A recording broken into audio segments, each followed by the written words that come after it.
bakit lalo-lalo ng mga nawawala sa mundo ito, yung mga espiritu na nawawala. Tayo po yung mga يتوقعون رجاءة المحيي أقمهم في يومك الأخير واغفر برحمتك خطاياهم لأنه لا يمكن أن يوجد على sa lahat ng mga protectors natin, lalo-lalo.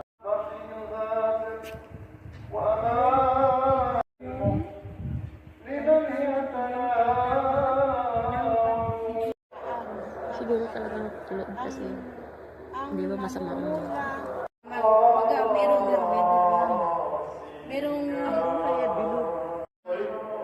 pansin ang ating nabalataya sa ating dakilang Panginoon. Yun natin, dapat pamulakin natin ang ating dakilang Panginoon.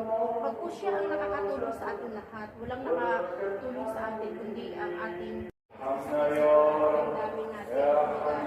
Pag po, masarap pa rin yung masarap pa rin yung magmahal tayo sa ating kapwa. Kahit nagbibigay sila ng, kahit masasaktan tayo, kahit meron silang na salita ng hindi maganda, mas may bago pa rin yung ating pagmamahal. Kumbaga po na, kasi masarap mabuhay yung talagang, para yung peace of mind sa atin. Kumbaga, nandito talaga yung ating dakilang Panginoon sa atin. Kung palagi tayong nag-aasal ng mataas, wala tayong mapapala. Kumbaga, sa isa puso natin yung banal na espiritu, banal na pagmamahal sa ating kapwa.